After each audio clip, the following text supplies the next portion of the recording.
So we'd like to continue on with our next panel and our final panel for the day, which is leadership strategies for successful outcomes. And before we do that, I just have a couple of general announcements to make. You all had the opportunity to pick up a compendium of the abstracts of the 103 poster submissions. I know that time was limited today and you probably didn't get to all of them. We have many of these, and so if you are interested in taking several copies of these back to your organization, please see the front desk immediately outside of the ballroom, and you're welcome to take extra copies back to your organization. We will also have these posted on our website, but we wanted you to have hard copies as well, so please feel free to do that. The last session of the day has its own sign-in sheet, which the moderators will make sure is on your table, so please make sure that you do sign in for the last session. You find two other handouts on your table I want to explain. One says Ohio Patient Safety Institute Diagnostic Error Series. This is a webcast series that will begin in July and run through January. These are world-renowned speakers in the field of diagnostic error. And we encourage you to participate in this if you find this of interest and circulate it widely within your organizations. The second handout that you have at your table is called Hospital Insights. And this is a report that was recently compiled from a brief study that we conducted starting in November of 2017, looking at hospitals who have sustained a decrease in non-present upon admission sepsis mortality for the last 3 years. Having visited those hospitals, and I would like to say they very graciously shared not only their time and their talent, but also their resources with us. This is a compilation of the findings of the effective practices of those hospitals. On the back part of that are links to a toolkit because they have shared resources. This will be live on our website shortly, and we will send a blast out electronically to everyone, but we wanted you to have a hard copy today. So those are some additional resources for you. At this time, it is my honor to welcome back to the stage Dr. Jim O'Brien, who serves as System Vice President of Ohio Health for Patient Safety and Quality. Jim also was a past chair of the Sepsis Alliance Board and continues to serve on the board, has been a physician advisor to our statewide sepsis initiative, and Dr. O'Brien will serve as our moderator for the last session. Dr. O'Brien. Did you guys know there's a sign here that says speak loudly and clearly, please use the microphone? Just thought I'd let you on the inside. How's everyone's energy doing this afternoon after lunch on the last day? Okay, all right, good. So as Jim mentioned, I may break out in hives because we're not going to talk about sepsis today when I'm here. In order to try and prevent that, I know some of you saw Savannah out there at the Spike Out Sepsis and Sepsis Alliance tent. I want to just throw a quick plug. Anyone who's interested in coming out for a day of fun on June 23rd, we actually welcome lots of teams from outside Columbus. Spike Out Sepsis is our 10th event. You can check that out, spikeoutsepsis.org. So hopefully that will keep me from breaking out in hives. So today we've got three very accomplished leaders who are going to continue for the third session today and thinking about how leadership interacts with the work that's done to improve the care of the patients that we serve. The title of today's session is Leadership for Successful Outcomes. And we have three folks here joining us, and they're going to have a diverse range of topics to talk about, including things like antibiotic stewardship, how we think about worker and patient safety as a joint effort, and thinking about both patient and family engagement, and how we include them in some of the work we do around safety and quality, something that I find we sometimes struggle with. We want this to be interactive. One of the ways that we do this is you have question cards at your tables. Please submit a question. What we'll do is we'll actually collect those, and then at the end of the session, we'll wind up putting these guys through the ringer and let them answer your questions for you. So please, if you fill those out and then just raise them in between the talks, and someone from OHA will come out and get them, okay? So let's get underway first with Dr. Tammy Lundstrom. So Dr. Lundstrom is the Senior Vice President and Chief Medical Officer at Trinity Health in Livonia, Michigan. I will tell you that as I read through her introduction, I'm just thinking about how disappointed my mother would be in my accomplishments. Previous to that, she was the Chief Clinical Officer of Premier Health in Dayton. She has an extensive background in infection control, epidemiology, quality, and patient safety. She's published extensively in these areas. She's a member of the faculty of the Centers of Disease Control and Prevention, served on the National Quality Forum Steering Committee for reporting HAI data, is a past member of the board of the Society for Healthcare Epidemiology of America, and has other professional society memberships. She completed her medical degree at the University of Minnesota and also holds a JD from Wayne State University.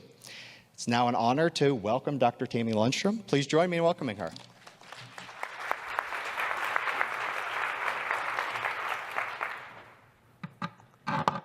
Thank you so much. Good afternoon. Such a privilege and honor to be here, and I'm so excited to reach out to many of you because as I was reading through the abstract book, there's so much great work happening, and thank you for sharing it all. I'm sure I'll be reaching out to many of you to say, how did you do this? How did you accomplish this? So I really appreciate being here, and I appreciate all the work you do. And the work really doesn't happen at a leadership level, especially at a system leadership level. It really happens where the care is delivered at the bedside. And it's such an honor to be a leader and to talk to you a little bit about engaging physician leaders and growing leaders from within. And I want to say, although I was when we spoke, I was asked to talk about physician leadership. I believe so many of these skills are translatable. So insert nursing leadership, insert ancillary leadership, operational leadership in this. And pretty much the skills are translatable. I really firmly believe as we deliver care in teams that we also need to we need to do a lot of interprofessional leadership training, and many of the things I'm going to talk about, again, are translatable into interprofessional leadership. So we'll go ahead and get started. And I think I went the wrong way. Slides. Okay, so this is just an illustration that no matter how many degrees you have, you still have to learn how to use a new device. So anyway, one of the first steps, whether you're talking about physician leadership or leadership within nursing or other disciplines, you have to talk about which leadership levels you need to develop, because the skills that you will need for the different levels of leadership grow over time. And so if you're at the very high senior level of an organization, you're going to need different skill sets, and to build on the skill sets. If you're a future leader or somebody just coming into a leadership position or hoping for a leadership position or just wanting to be the strongest informal leader that you can be, you may need a different skill set. So, one of the things I hope to convey to you today, and you've all shown this, is leadership is not about a title. Because some of the most powerful leaders I've ever met are informal leaders who really don't have a title. And it's really important to have leadership at all levels. In terms of leadership, especially in the clinical arena and patient safety and quality, where it's so important to have the bedside, at the bedside leadership, the excellent clinical skills are the floor, not the ceiling. So we used to think that we could take somebody who's an excellent clinician, whether it's a nurse or a physician, plunk them into a leadership position and they were going to be successful. But the skills are different that you need for leadership than you need to be an excellent clinician, where you're really focusing, on a team and working somewhat independently if you're a physician in the office. That is different than leading a team, than organizing a meeting, than having a meaningful meeting. So you really need to consider that those clinical skills are the floor. You need those to get some street cred as a leader. You have to have excellent clinical skills so you're respected by your peers. But that is really the floor and the start, not the ceiling or the end. You have to take into account succession planning. As leaders in an organization, whatever leadership role we're in, whether it's a team leader on a unit, a medical director, a department chair, we owe it to the organization to be preparing the next generation of leaders. So it's very important to have a formal leadership development program for succession planning as well. You want to be able to have a 3 deep. Like we do for a joint commission visit of these 3 people could cover this area, we want to be able to prepare internal leaders, at least 2 to 3 for every position in the organization to account for the future. Want to make it clear that guaranteeing that developing and participating in a leadership program doesn't guarantee a leadership position, especially immediately. So just because you've gotten I like to liken it to internship. When I first came out of medical school, I had a lot of practical learning to do to make myself a good clinician. So I learned the book work, but it was the practical that helped to make me an adequate clinician. I won't say I was excellent, but adequate.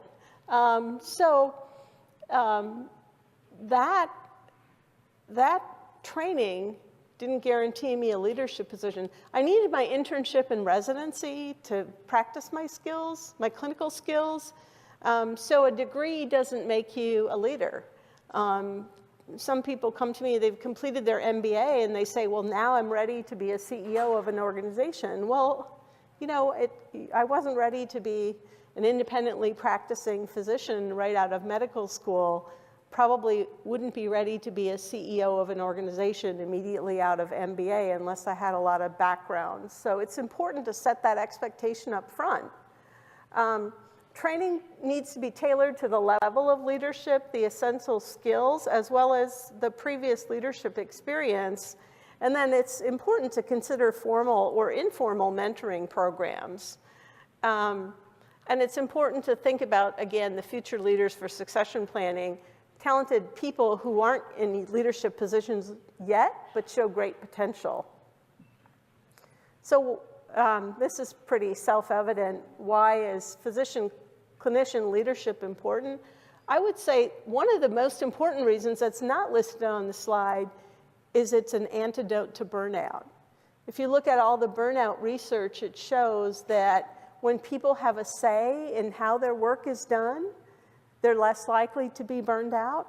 We need clinicians at all levels to be leaders, and that will help give them a voice in how their work is done and prevent burnout. But it's also transformational skills, outpatient area. So the leadership pathway is more well-defined within the acute care than it is perhaps in the physician offices. But we equally need leaders of the team in the clinic, medical directors of outpatient, medical directors of home care. We need to develop those structured leadership pathways for the outpatient arena as well. It's a complex environment, rapid change. I don't need to tell you all that. And so to keep up with the latest, it's important to have engaged leaders. Clinicians relate to clinicians. I've worked most of my patient safety work in infection prevention epidemiology, and it was clear to me from the beginning, probably because my mom's a nurse, that there was nothing that nursing could do that I couldn't mess up, and vice versa, if we weren't working together as a team. So really having those clinicians step out as leaders is really important.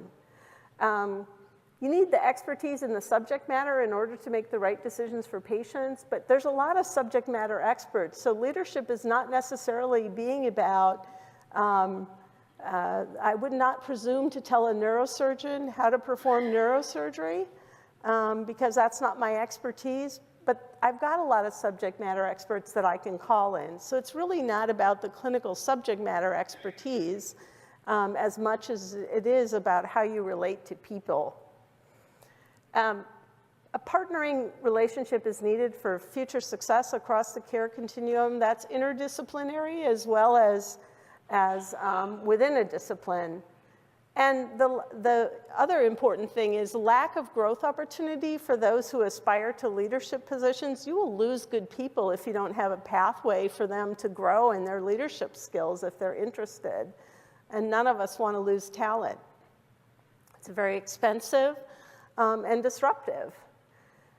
So thinking about the potential leadership levels in an organization, you need project leaders, team leaders, formal and informal, medical directors, operational owners, service line leads and dyads, department chairs. Some are elected, some are appointed, so don't forget the elected medical staff leadership that you need to help grow and mentor. Physician advisors, CMOs, CEOs, COOs, and the elected medical staff leadership is particularly challenging because they change every 2 to 3 years. So if you don't have an ongoing program, you won't be able to sustain that. So the leadership skills, again, have to be tailored to what the position is. If you're a future leader or a medical director for the first time, you need to know how to work in a team, how to engage a team, how to manage a team, how to manage a meeting, how to have crucial conversations, because no matter what leadership position you aspire to or which discipline, we're all going to have disruptive colleagues that we need to deal with, and that is a very important skill. How to gain additional content expertise. So if you're taking a position as the medical director of X, then how do you become the best medical director of X you can be? If you're taking a position as a clinical nurse lead over dialysis, how do you develop that expertise? Again, so you have enough street cred, but you also know who to count on for your subject matter expertise. How to be a galvanizing leader. So leadership is no good if you have no followership. So you need to learn how to lead to get people to follow you. Another way to say that is to be able to lead by influence. It's easy to lead when you have it, well, it's never easy to lead, so let me rephrase that. It's easier to lead when you have a direct reporting relationship. It's more difficult to lead when you have no reporting relationship, and you need to lead solely by influence. So the strong leaders can lead by influence rather than hierarchy on an organizational chart. And then how to be a master in change management.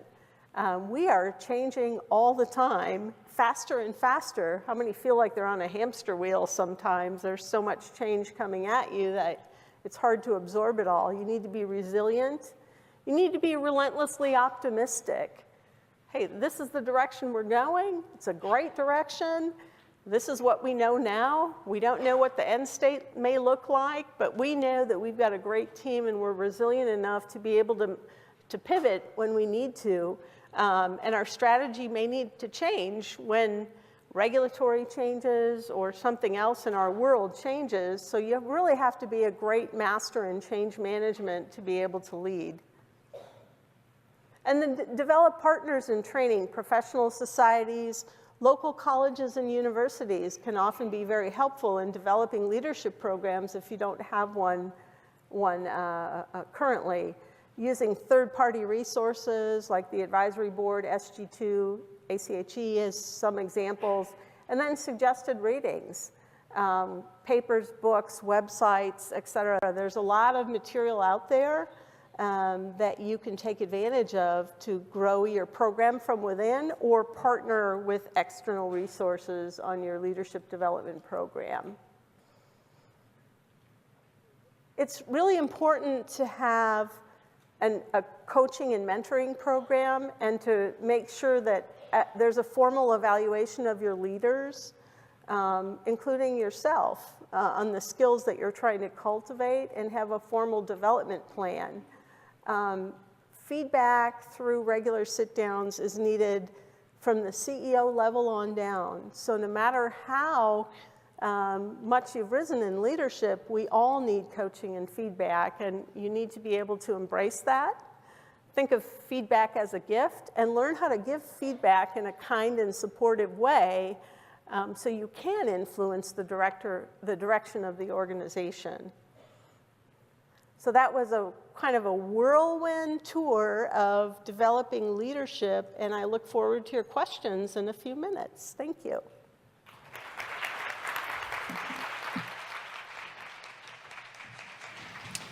Thank you, Dr. Lundstrom, and please write down your questions for Dr. Lundstrom.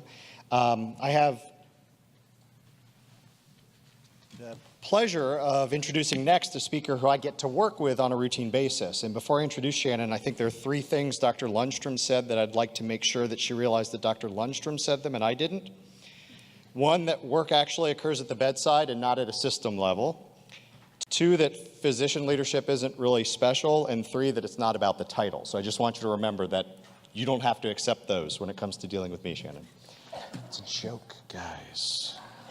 All right. So Shannon came relatively recently to Ohio Health Grant Medical Center and has been a real privilege to get to learn from on a routine basis. She serves as the Director of Quality and Patient Safety at Grant here in Columbus, and she successfully led the organization in establishing a Patient Family Advisory Council, among a lot of other accomplishments in advancing Grant's performance when it comes to quality and safety. She holds a Master of Science degree in Healthcare Administration from the National Louis University in Chicago. And please join me now in welcoming Shannon.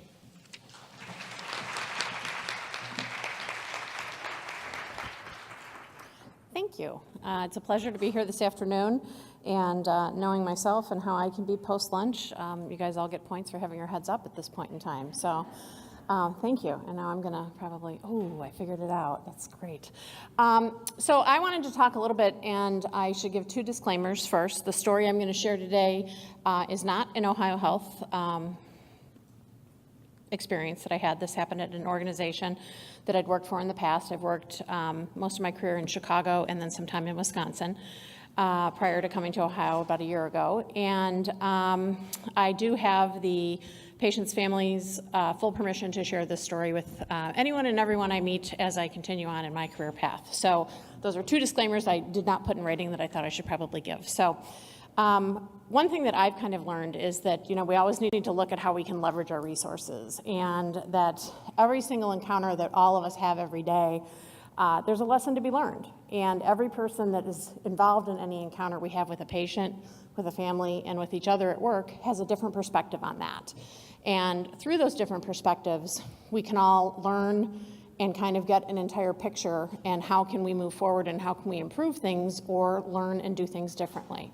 So, I would have to say it took me several years to really realize that beyond the patient perspective and the, hospital perspective, that, there were multiple other influences that were kind of shaping those things on a daily basis. That just because the patient had one perspective on something didn't mean that their family had the same perspective. Just because hospital administration had one perspective on something clearly didn't mean that the legal team that supported the hospital had the same perspective on that. So, knowing those things, how do we balance all of those things and leverage those to try to help us provide the best possible care we can for our patients and families, and learn as much as possible from them during that process. So I'm going to share really basically a story is kind of what I feel like I'm here to tell you today. And I'd like to introduce you to Ken. This is Ken Welke, and he was married to his wife, Karen, for 50 years. He worked for a city gas and electric company for 40 years. He was the father of 2, grandfather of 5. He had a history of coronary artery disease, had some stents put in. He was given a new diagnosis of multiple myeloma. And he came into a hospital that I had worked at that point in time as an outpatient for a blood transfusion. Simple enough, it would seem. Not so simple. That day that Ken came in for that blood transfusion, there were multiple things in play. And I will probably jump around a little bit in this presentation, but I think it's easier to kind of tell you Ken's story up at the beginning of this as we move through it. So Ken's blood counts had dropped. It was not the first time his counts had dropped. He'd come in for a transfusion before and had what they felt to be kind of a mild transfusion reaction, had given us medication, was able to continue on with the transfusion the prior time. Was admitted this time as an outpatient to have a blood transfusion, and about 15, 20 minutes into the transfusion, started complaining, sweating, not feeling quite right. And his wife said, he's having a transfusion reaction again. He was receiving this transfusion in an outpatient setting The nurse that was caring for him that day was pulled from another unit, not in their normal home unit. The doctor who'd written the orders for the blood transfusion was not on that day, so the covering doc had never met Ken and was at an office not on site. So kind of as we like to talk about, the stars not always aligning correctly. For Ken that day, there were a lot of pieces that were making his care a little bit more disjointed. His wife indicated that they felt he was having trouble with the blood. The nurse said, I'm going to go call the physician. Blood was not stopped at that point in time, went and attempted to reach the physician. Unfortunately, was calling the physician that had written the orders and leaving messages for that physician who was not even on that day. So it took about, I would have to say, 30 to 40 minutes to even realize that we're not going to get a response from that doc before we were able to start reaching out to the doc that was covering. And at that point in time, Ken was declining and was complaining more and more and looking worse and worse. At that point, the blood was stopped, and Ken's symptoms did not improve. And his wife, was becoming very anxious and was actually becoming very frustrated with the nursing staff, feeling that they weren't responding appropriately to what she was seeing as her husband being in distress. At that point in time, we did not have any way for a family member to initiate a rapid response call. She did keep asking, could you please get someone in here to take a look at him? Any doctor would be fine. He was in an outpatient area of the hospital, so that was a little more challenging. And then Ken began to really turn kind of ashen in color.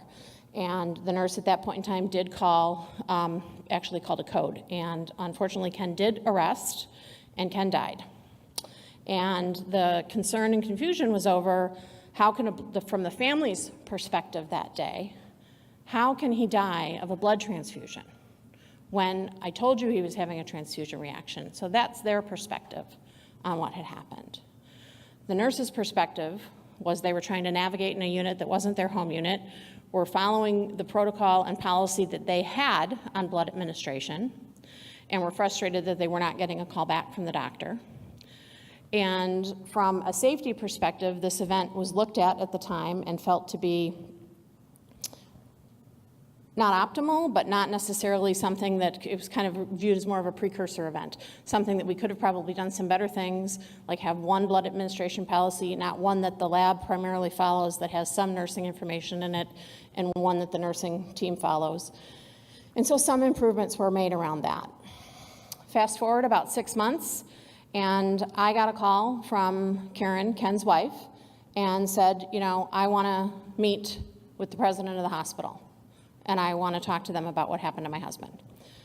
Well, as I'm sure you can probably imagine, that wasn't so well received at that point in time. And I went and talked to the president, who I reported to at that time, and said, I think we need to hear what they want to say. And I was told if I could get that cleared with legal, we could do that. Well, that was another hurdle I hadn't really anticipated being quite so big to clear, but after a lot of discussions, they agreed that we could at least hear what they had to say. And I called Karen back and I said, I want to be sure that we're able to meet your needs during this meeting. What types of questions do you want answers to? Because my concern was I knew what I could answer and what I couldn't answer because I didn't know. I knew what the president of the hospital could answer and what he couldn't answer because he didn't know. But I had thoughts that we should probably have Ken's primary physician there, if we could have the oncologist there. Could we get a team of people there to help answer the questions? Could we have a pathologist there? Since then, there'd been an autopsy report that had revealed, which is important to know, that what Ken had was a heart attack, not a transfusion reaction that killed him. But was that understood? So I talked to Karen, and it was really clearly the clinical questions they wanted answered. So we put together a family meeting, and we had Ken's family, which consisted of Karen, her daughter, who's married to a radiologist, her son, who was married to a trauma nurse, right? And they have a copy of the medical record, so lots of questions have come up. And the oncologist, Ken's primary care doctor, a cardiologist, a pathologist, our chief nursing officer, because there were concerns about the nursing care, and myself. And so what we really did was talk about their perception of the day Ken died, what opportunities they saw that could be improved, which were really primarily a lot around communication and around their perception that when he was having what they believed a blood transfusion reaction, nobody did anything. And they didn't want that, and this is the thing I've heard time and time again from families, I don't want that to happen to anybody else. And they thought the only way they were going to be able to have a conversation and get any answers to Ken's care was going to be to file a lawsuit. And quite honestly, their perspective on that was, if we do that, will you as an organization learn anything from this? Other than you have to pay for it. Will what we want to have happen? So we met and we talked and we looked at all those factors and talked about the importance of follow-up as well. From there, we re-looked at our blood administration policy and did realize that we had honed it down to have one policy, but the policy we had really didn't empower the nurse much beyond stopping the blood and putting in a call to a doctor. So they then met with multiple physicians and implemented a protocol that could accompany this policy that gave a nurse, if there wasn't a response from the physician within a 10-minute time frame of the contact being made of a transfusion reaction, certain things they could do to care for the patient having the blood transfusion, if certain medications needed to be administered, all of these types of particular things. The most important thing that came out of that was that Karen really wanted to be sure that as an organization we learned when something bad had happened to a patient. And I couldn't agree more, and I think it was a transformative experience for the people that were in that room at that meeting. The president of the hospital looked at it as, why don't we do this every time something bad happens? And I was, yeah, let's do that. And legal, who had been intimately involved in kind of the prep work of this discussion, didn't disagree at that point in time, but it had really taken turning a corner to get them to see, along with the entire care team, who were kind of intimidated to meet with this family about this and feeling they were going to kind of be attacked, that they really just wanted to learn what had happened and let us know their perspective and what could we learn and change from that. So at that point in time, what we really did also identify is that we didn't, as an organization, have a forum for patients and families to share their experiences, good or bad, in an environment where we as a hospital, number one, can learn, but number two, can involve them in some of the decisions that are being made. For everything from units being built, and is this room laid out as if you were a family member that was going to be in this room for a long period of time, is this laid out conducively to your comfort, down to how do we implement a rapid response call system that a family can initiate and have it understood and have the physician team understand that it's not going to be something that somebody's going to pick up the phone every 10 minutes and call a rapid response when somebody doesn't come and answer a call light in a timely manner.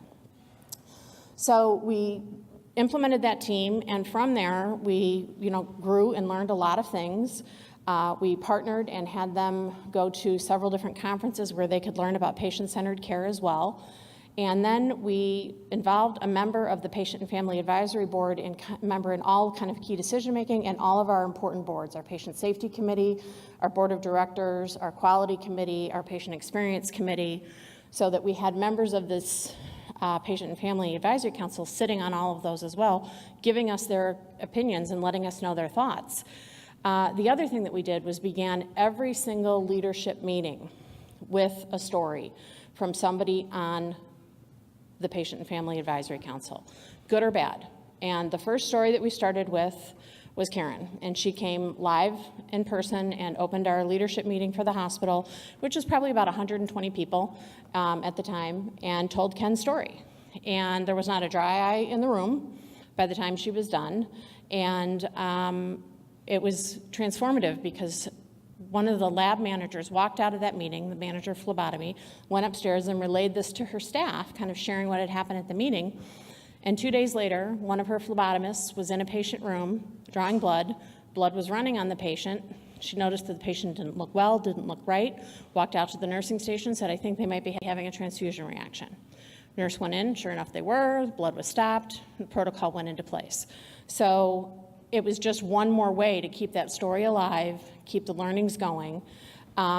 And as Karen was the first to share hers in person, we've had other people share theirs via video. Sometimes the stories were read, and sometimes it was just an audio recording of somebody telling their story. And they were, some of them were the best stories in the world about how their life had been changed by the hospital, and some of them were the low of low points in people's lives.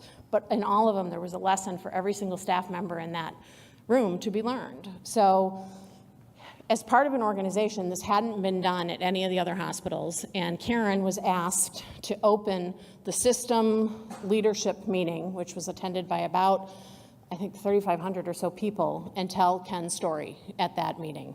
And then we went on to talk about what we had implemented. So the impact of Karen sharing her and Ken's story and cascading that story has gone on and on and on, and has allowed us to, I think, learn lessons that that organization never would have learned had we not had that meeting, change the perspective of the organization to be open to hearing from patients, whether their experience has been positive or negative, and really looking for what is the lesson and what can we do differently, and truly being open and allowing patients and families to have a forum where their voices are heard and they're understood that they're heard, and everybody can learn something from it. That's me.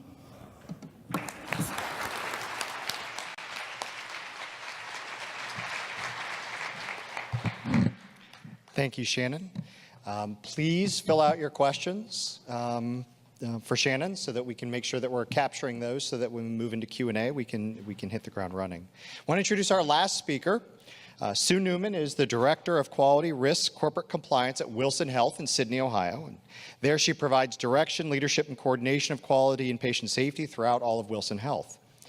Specifically, she's had a focus on the integration of worker and patient safety, and this has been a huge success for them. She holds a Master of Science degree in Nursing Business and Health Systems from the University of Michigan. Please join me in welcoming Sue.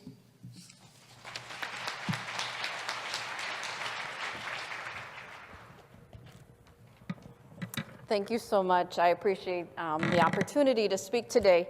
And I would like to start out, first of all, by thanking each of you for being here today and for your commitment and your passion for quality, because truly that's what it's about. And without individuals such as you, we wouldn't be making so many progress in all of the avenues that we are in quality and improving patient care. Gosh, 103 posters out there. Can you believe that? Is that not amazing? I think you all are just really achieving so much and improving so much. In 2004, when I was a graduate student at the University of Michigan, so in some ways I am in the belly of the beast here being in Columbus, but we won't go there. And then I graduated from Michigan State with my undergrad, so I really am in the belly of the beast. Although I do have a T-shirt that says, "I root against Michigan," especially when they're playing Ohio State. So you can, I do that, because the Spartan in me makes me want to do that. But anyway, I was an older graduate student. We talked about just imagine if we could get VAPs, or ventilator-assisted pneumonias, which we called back then, for those of you that are younger, it wasn't VAE, it was VAP back then. If we could get that down to 0, back then it increased the length of stay to 5 to 9 days, and we had a 30 to 70% mortality rate. Y'all, look at where we're at now. My hospital, now granted we're a small hospital, and I'll talk about that in a minute, but we haven't had a ventilator-associated pneumonia in I don't know how long. Actually, I probably do if I look back at my plan. I think it was 2013. It's been a long time. And that's something to be proud of, when back in the day we thought it was just a given. You had it and you just dealt with it, and that's the way it was. So we've had some really awesome success from quality touching people's lives. So we have a lot more improvements to do, and we have a very bright future. My goal is going to be a little bit different than the original goal. My goal today is to spend a few minutes with you to share a little bit about Wilson Health, a little bit about my story and what led me down my quality journey, and to provide you with a few ideas about resources and a communication model to consider when you're sharing your passion for quality. Because when you share your passion, then you're going to lead for successful outcomes, and that's truly what I believe. And I think we can think of Dr. Barb like that, too. This morning she shared some great things. And you are right, this is a different remote. Oops, wrong way. Oh, and then I turned it off.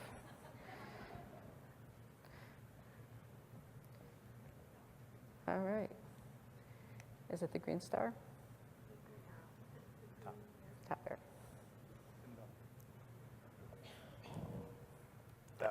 big one. Oh, that's an arrow. It's a very bizarre one, sorry. All right, so a little bit about Wilson Health.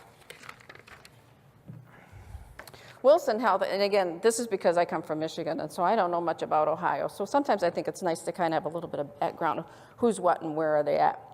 So Wilson Health, we're a small community hospital located in Shelby County, right off of I-75. We're the only hospital in the county and considered to be in what's considered the southwest region of Ohio for the OHA purpose. We serve a very rural community, and we have several manufacturers, such as Honda, Emerson, Healthstream, or Airstream, and Plastic Pack. We have a very active emergency department with over 26,000 visits in 2017, so we're very busy. Our hospital has a total of 90 beds, so we are small. 10 of those are geri psych and 14 are maternity. But at the center of what we do is we really strive to improve the health of our community, and that is at the heart of our mission. We have a commitment and passion to improving the quality of care to provide for our neighbors, families, and friends so they can spend more time doing what they want to do, which is be with their family. We've had some national recognition, and again, I'm proud of what we've been able to accomplish in a fairly short amount of time. I know for some large places this isn't as big a deal, but for us it's a big deal because being small, we have to utilize a lot of resources in multiple ways. So we have managed to attain 5 consecutive Leapfrog Hospital Safety Grade A's. And as you can see from our history, we haven't always had that success. So it's taken a lot of work from a team to achieve that. In 2017, we also got a 4-star rating from Hospital Compare on overall care, inpatient care, outpatient care, and home care. We also are recognized as a Blue Distinction Center for Plus for maternity care from Blue Cross Blue Shield.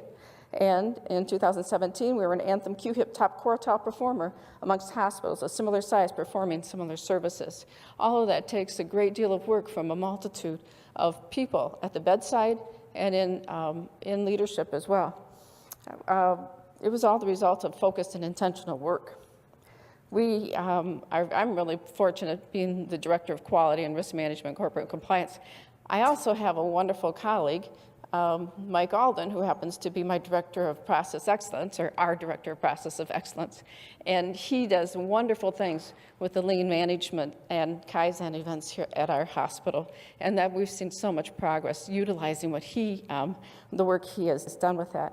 And I hope you had a chance to visit. Our poster was presented out there with on medication reconciliation, and we've done some wonderful work on that. So when considering what to share with you, I thought, I could share a little bit more about some of the techniques and strategies that we use to do improvements, and whether it's worker safety or medication reconciliation. But really it'd be a lot similar to what we've heard already today, either on the posters or the previous presenters. So I thought, let's take a turn down a different path. Let's share with you a few thoughts about leadership elements that I feel have brought Wilson some of these achievements. Well, each of your respective organizations are as unique as the populations you serve, because we do have a wide variety of populations in Ohio, and everybody either may work for a system or you may be a rural facility. One of the benefits of attending a quality summit such as this is that you are able to hear some different perspectives and get some ideas and start to think about how you want to take that home and adapt it for your use. I really believe leadership and successful outcomes are the product of a desire to learn and grow. And obviously, I'm thinking most of you believe that too, because you're here today, and that's why you're here, is to learn and grow. As I mentioned earlier, I'd like to give you a few ideas about resources, and I find a very effective way for me to learn and grow is through listening through podcasts and books. I know some of you younger individuals in the room probably think, oh, she's so old. Yeah, of course you're going to listen to podcasts. But it was my daughter that introduced me to them, and when I have a 40-minute drive to go to work, it really is a beneficial way for me to get to learn and explore and learn other perspectives. And I liked Shanna's presentation about perspectives, because it really is a lot about perspective. So my favorites tend to be TED Talks, TED Radio Hour, Hidden Brain, Freakonomics. I make a point to listen to a wide variety of viewpoints, because each industry and each research brings a different thought to my mind. And it's amazing how many things out there really can change the way you think, or you can take a snippet of what they're saying and go, oh, I can apply that. In fact, I was listening to Hidden Brain today, and it was talking about chaos. And did you know that a messy room can lead to creativity? So you really shouldn't harp at your kids to clean up their rooms, because really it encourages their creativity. So there you go. You just learned something great you can take home and use, right? So you don't have to harp the kids to clean up their rooms. One of the podcasts that I was listening to on TED Talks was not too long ago. I heard Simon Sinek. And some of you may know Simon. He's a very instrumental and motivational leadership speaker. I heard the recording from 2010 that talked about start with why. That recording compelled me to reflect and consider, what is my why? Why do I do quality, for goodness sake? There must be something. I could retire and I would be fine, but I get up every morning and drive 40 minutes to work to do quality at a small rural community hospital. What is that about? So bear with me while I share a little bit of my story with you about my why. For almost 25 years, I was a direct care bedside perinatal nurse. A perinatal nurse, for those of you that don't know, is an obstetric nurse that does it all. I labored, delivered, got the baby here, got the mama and the baby together, got the breast. I loved it. It was one of the most rewarding things I've ever done in my life, to help that family bond together as a family. My quality journey began about 18 years ago. I was working in a small community hospital in another state as a perinatal nurse. I've worked in 5 states, so you can pick which state you think I was in. And it's 18 years, so it's free to talk about. I don't have to worry about liability anymore, but there was no threat of liability. Anyway, so you don't have to ask that question, okay? It was one of those days where it seemed like everybody in the county wanted to give birth to their baby. Either there was a full moon or the storm was blowing through. I'm not sure what it was. And we were hopping.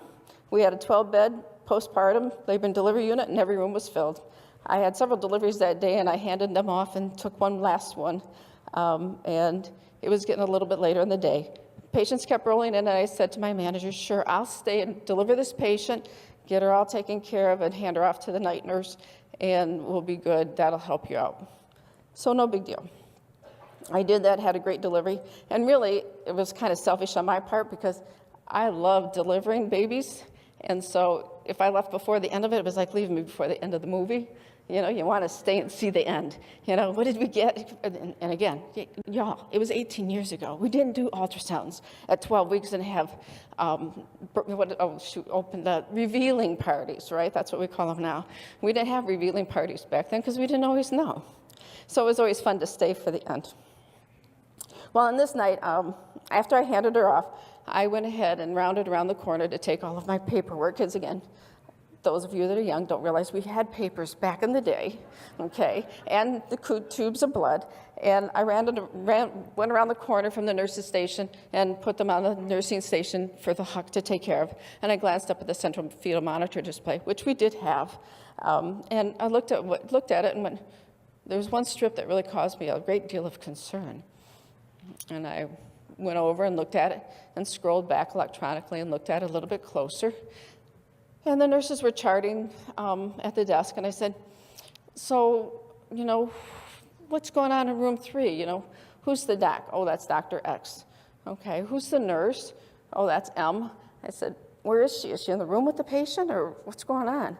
They said, oh, yeah, they've been pushing for 3 hours. Okay, did anybody talk to them about the strip and what it looks like? No, Dr. X, you can't say anything to him. So, okay, I'll look a couple more minutes. And again, I don't know if it was just because I was fatigued or because I'm just Polish stubborn, but I got up, I walked around the corner, it wasn't too far, to room 3, and I knocked on the door.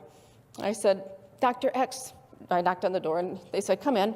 And I just poked my hand. I said, hey, Dr. X, when you get a chance, can I have a few minutes? Can I talk to you? He said, sure, I'll be right out. So I closed the door and stand out there waiting in the alcove. He comes out, and I said, I'm a little bit concerned. This baby's got a flat baseline. It's decreased over time. I don't see any accelerations. I'm just a little bit concerned about this baby. I think it might be showing some signs of fetal distress. And I'll never forget his look, his reaction. He looked at me with these big round eyes and a frumpled brow, and he said, "Really? Do you think so?" I said, "Yeah, I think there's something going on." I said, "Dr. OB is on call. Do you want me to go ahead and give him a holler and see if he would come up and evaluate the patient for you?" And he says, would you do that? That would be great. I said, "Sure, no problem. I'll give him a call and have him up here." So he says, "Okay, I'm gonna go back in with the patient." I said, "That's fine. You can go right back in and push with her. I'll give him a holler." So I went out back to the desk and sat down and gave Dr. OB a call and gave him a brief synopsis and said, "If you please come up and evaluate this patient, I'm concerned." He said, "Sure, I'll be right up. I'm just down in surgery, OR lounge. I'll be right there." So as soon as I hung up the phone, I heard an overhead page. Code blue, OB, room 3. Code blue, OB, room 3. Code blue, OB, room 3. There was a rush to the C-section room with cardiac compressions in place, and there a newborn baby boy was delivered. Tragically, though, both mom and baby were buried in the same casket 3 days later. I learned shortly thereafter that this family went to the same church as Dr. X, that Dr. X's wife and this patient had been friends, that the husband's sister had worked on our unit for years and had just moved to another position in the hospital, that this patient's parents, the wife's parents, the lady who died, her parents were there to celebrate the birth of their first grandbaby. Everybody's life was changed that day. That was a significant day for many, many, many people. Within 6 months, the RN left her job, the hospital, and the community. Within a year, Dr. X and his family relocated to northern Michigan. Oops. I knew I was going to do this. I told Mike I was going to do that. I forgot it. I'll run through my slides. And that, to me, just sums it up, the sensation of everybody. So, why do I do what I do? Each man's life touches so many others. This experience started my journey into quality leadership. My passion was and is to make a difference in each patient's life by using that data to tell their story and to change the future of so many lives. I think of sepsis. That's huge. I believe it was a pivotal moment in my professional journey and the keystone to my passion for improving care for patients and those who care for patients. What struck me as I listened to Simon's podcast is that this why is why our work is so important. For me, the golden circle in Senec's model is how to communicate quality's impact and its effect on people's lives. That's what we need to do, folks. It's important. It's important to talk about the first part of Simon's model is, he explains every organization and leader on the planet knows what they do. These are the products they sell, the services they offer. For most of us, that's pretty easy today. We're here because we do healthcare, right? Somehow we're related to healthcare, so we all know what we do. He goes on to say that some organizations and leaders know how they do it, the process to get the result. And for us here again, how? It's easy. It's either lean, it's PDSA, it's however you do that, whatever methodology you use to get to the point that you need to get. And lastly, he states that very few organizations know why they do what they do.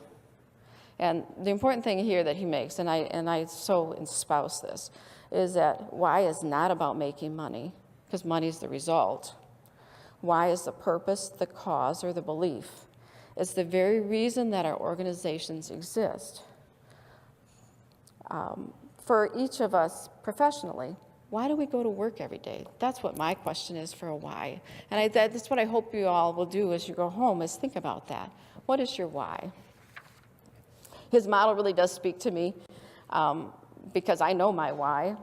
Wilson's purpose is to provide great quality care to the people of Shelby County and the surrounding area because they truly are our neighbors, our friends, our family, and sometimes us. As quality professionals, we care about ventilator-associated pneumonias because using that data, we explained that, there were about 10 VAPs. There's about 10 VAPs per 1,000 patients, okay? The 1,000 ventilators, vented patients, which translates to about 1,000 deaths per year with that mortality rate. You can give or take a few, it depends on what research you read. But that is someone's mother, father, sister, brother, that maybe wasn't present for a holiday in 2002 when that was the case. And look at what we have accomplished now. We've really made some great progress. Another way, as quality leaders, we communicate the story of people's lives and what we report is things like our infection rate. I say our infection rate's lower than benchmark. Great, awesome, super. But I add for my board and for my physician leaders, but that translates into 3 people had an infection. That's 3 people. That could have been my mom, your dad, your sister, your brother, your child. So, and for that person, their infection rate was 100%. Our infection rate was 100%. So sometimes we have to take that step back and go, you know what, we might have a low rate, but for that one person, it's 100%, because either you got it or you don't. So we have to remember that. And I guess what I'm saying is let's put a face to our quality metrics, and that helps our leaders, our physicians, and our coworkers to understand the impact that we have on each other's lives. I believe in order to achieve lasting, meaningful, successful outcomes, we need to communicate our purpose, our why. It's about telling the story of people's lives with our work, and it keeps us moving in the direction to achieve those great quality outcomes and results. I know that all the work that's being demonstrated out there, y'all, is because y'all have a passion for that, and you know that there's people at the center of that. It's the showing the graph with the little bodies next to it to show what is the mortality rate. It's not just a rate, it's people. So I hope each of you take home something I said and reflect on your drive home so you can communicate the why for quality at your organization. As quality leaders, we really do tell the story of people's lives, and we touch so many people. And I guess I want you all to know and remember that your work does make a difference. It really does. And most of all, I really want to thank you for your commitment to quality, because your commitment to quality is really what's going to help my babies. And again, what Nana can't have a picture with her babies up there, right? But y'all, your work is making a difference, and it's going to make a difference for the lives of my babies. And I so appreciate that, and so I applaud you for that. And you really are the heroes in my world because you make a difference. So thank you.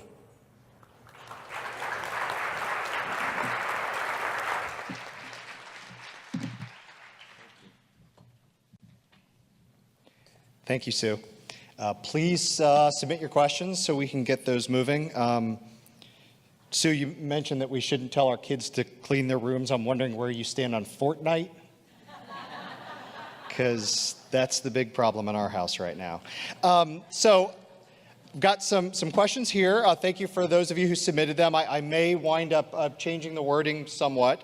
Dr. Lundstrom, first question for you. So in large organizations, it's pretty common for different groups to have different cultures, different approaches, different priorities. How do you lead across those silos so that you as an organization actually move forward together? That's a great question. I think every organization, even though there's subcultures in an organization, most organizations have their mission, vision, and values. So you can start there and then connect as a team. Spend a lot of time getting to know the other leaders and saying, who do we want to be as leaders? What do we want to be known for?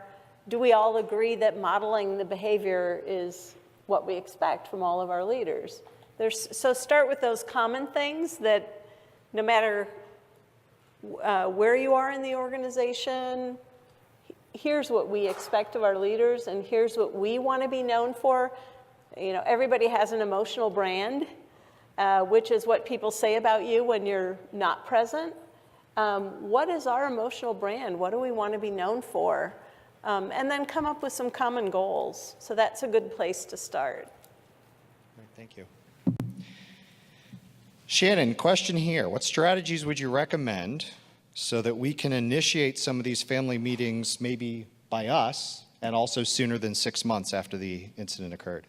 Well, and I think that that's key. I have done a lot of research and talked to a lot of different people, and there's a great model that happens in Michigan around that, where they kind of meet with the family right away. I think the key to making that happen is you need to be sure that your senior leadership team, your legal team, and your risk team can get aligned on that and kind of come up with some common ground rules and what do we agree that we can do right away and what do we agree that we can say right away. I think a lot of it, when something's happening when the patient is still in-house, kind of organically can happen through some patient care conferences to a degree, but when we're talking about something that's really been an adverse event, I think, disclosure isn't always the time to necessarily have that discussion because they're absorbing what's occurred, but I think many times if you can get the support and get the whole team aligned to agree that this is how we're going to operate and to be able to follow up with that, and when disclosure happens, turn around and say, we'd like to sit back down with you in 2 days and 3 days, give them a period of time to kind of absorb and kind of discuss through any questions or concerns you might have is, in my opinion, the ideal model. I'm interested in the room. How many people involve patients or families in any of your kind of patient safety or quality committees? Okay. And how many of you have them sitting there when you guys are doing RCAs or some sort of event analysis?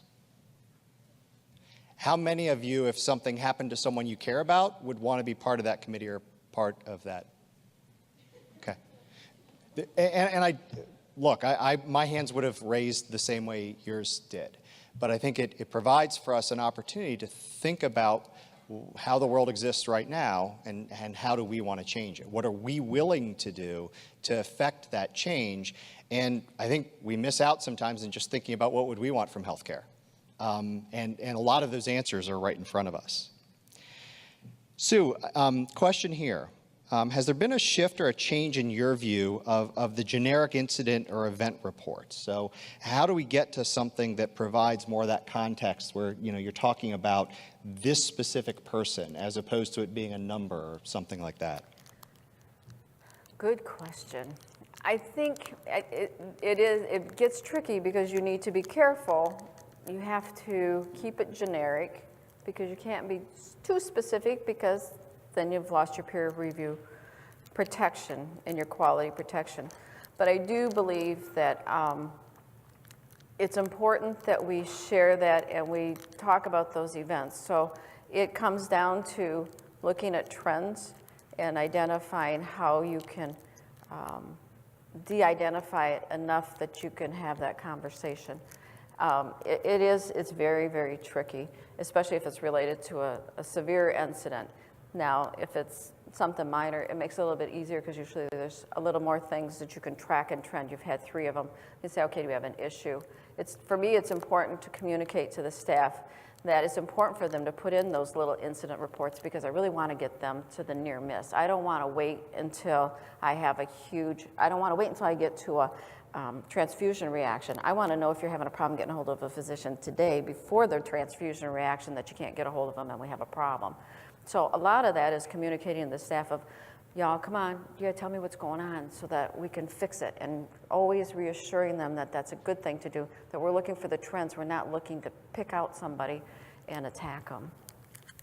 Shannon or Tammy, I don't know, anything you guys wanted to follow up on that, Shannon? You were nodding along. I agree with you completely on that, and I think, encouraging the good catch reporting, the, early warning reporting, I think is key in those instances, and that's something that the facility I was at where we had the incident with Ken, we looked for as we implemented that Patient and Family Advisory Council, what metrics can we look at to see if what we're doing is making a difference? And a lot of it was monitoring increased good catch reporting, what were we looking at with that? And, overall increased reporting, sometimes it's hard to tell, is it just going up because we're talking about it more or not? But a lot of the good catch reporting and letting me know early before we actually have an event, but just the kind of what I would call a true precursor.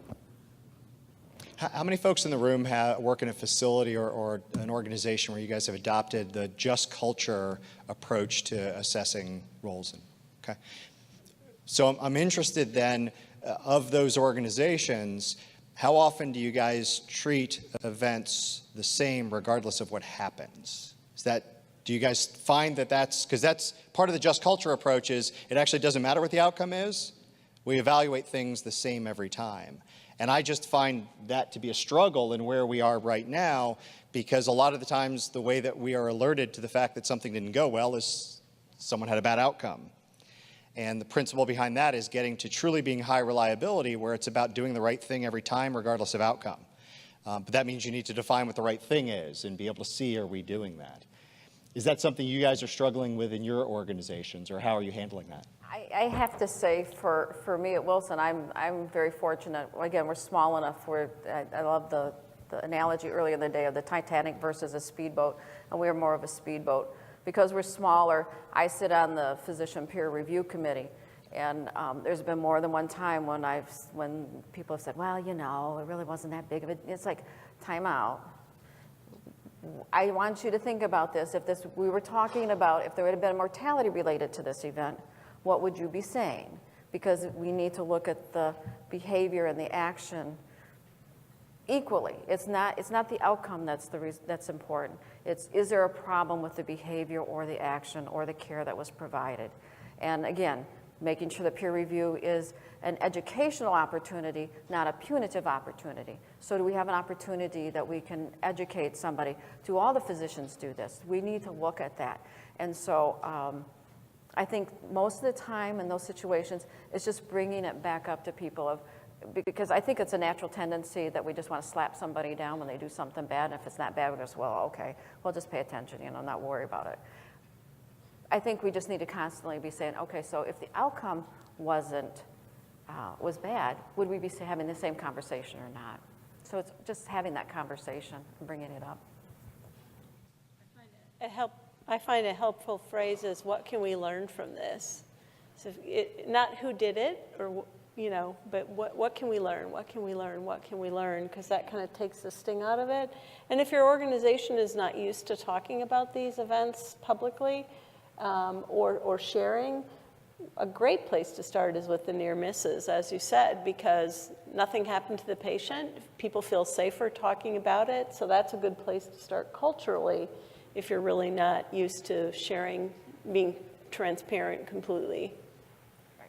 And you don't have to worry about legal then either. Shannon, anything? No, I think that's spot on. I agree completely.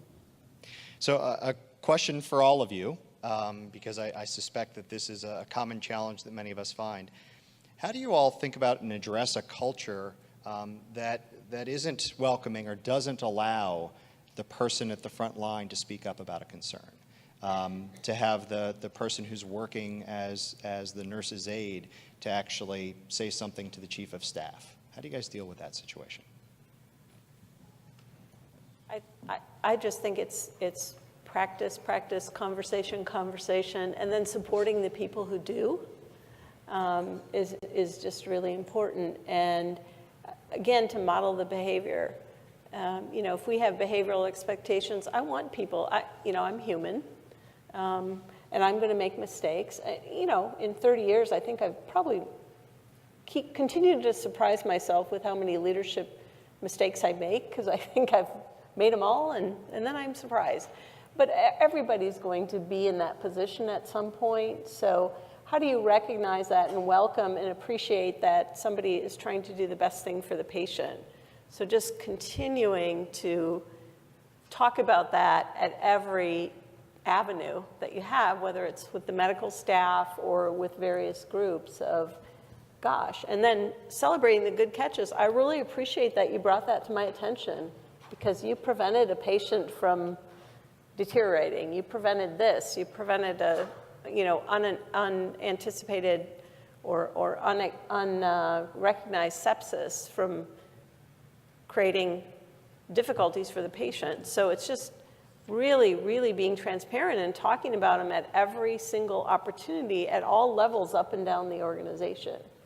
And giving people permission as a leader to say, look, I need your feedback too. I'm still learning, I'm still trying to be better at this. If you see something or you see that I am using a punitive approach, please give me the feedback. I need it.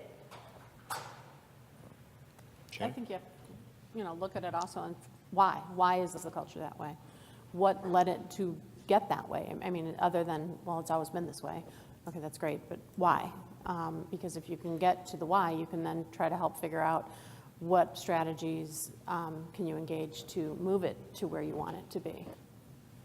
So Sue talked about Simon Sinek, which if those of you who aren't familiar with him, I'm actually a big fan also, and I actually find the YouTube clip to be perfectly sufficient, that you don't actually need to read the book. I don't get a cut of either one.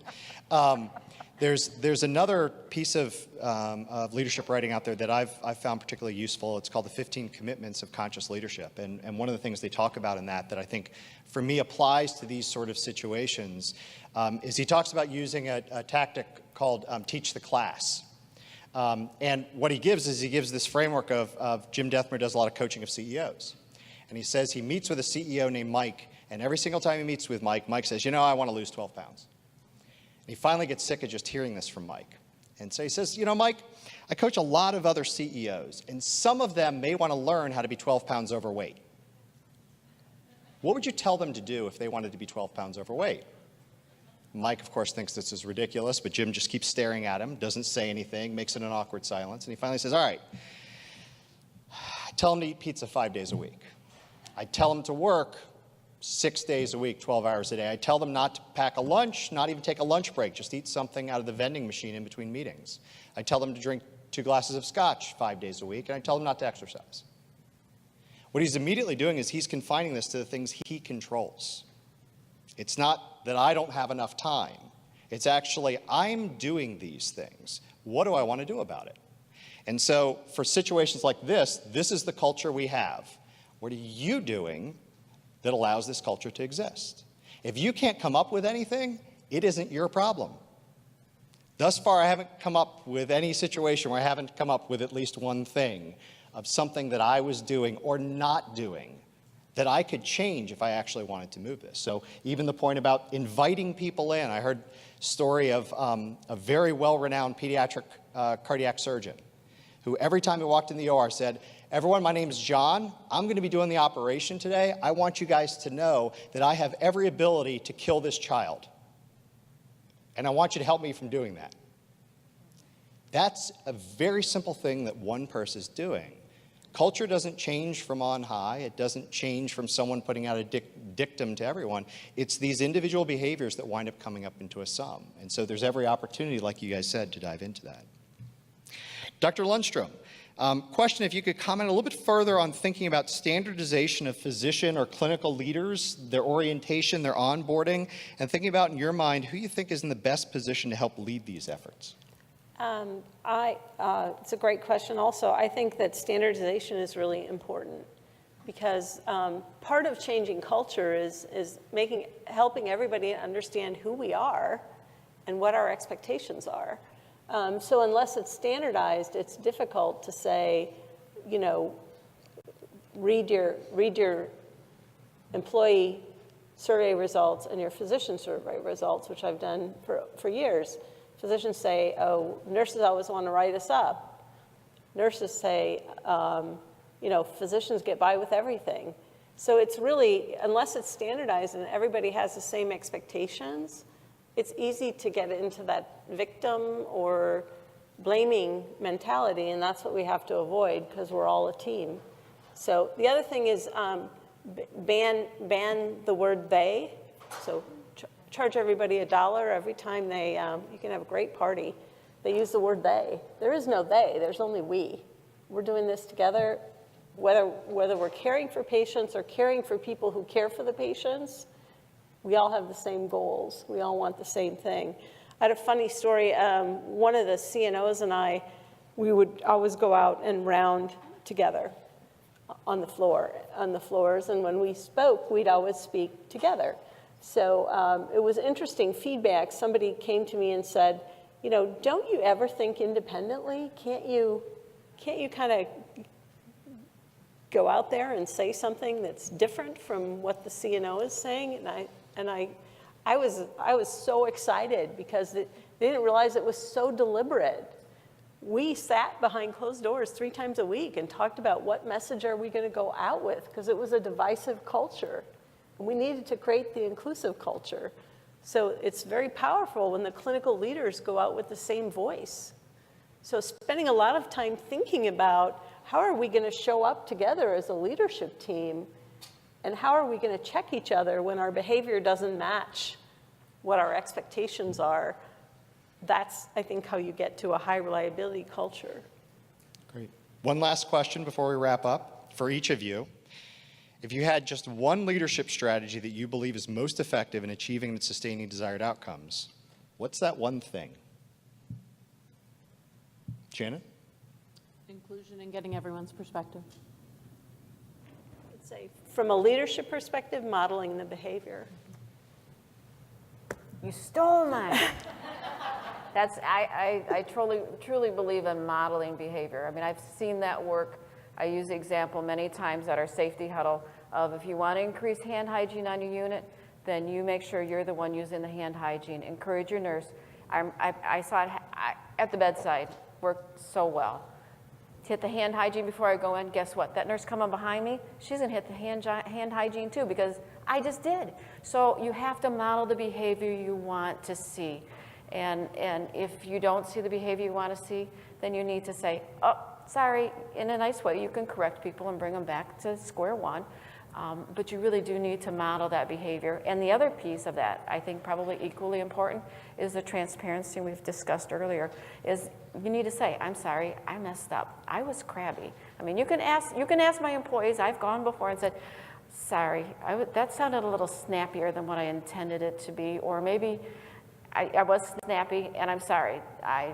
There's no excuse for me to be snappy, and apologize. And I think that's important whether you're at home or whether you're at work. Sometimes just acknowledging that it's been a bad day and I didn't act appropriately, and I'm sorry, and I will try to do better, and then try to do better. I think those are huge leadership opportunities. Nobody expects perfection, and if they do, then they have their own issues they have to work through. But we need to do the best that we can do and be honest with ourselves and say where we're at. Great. Well, I think it's appropriate that we end on that note. Please join me in thanking our panel today.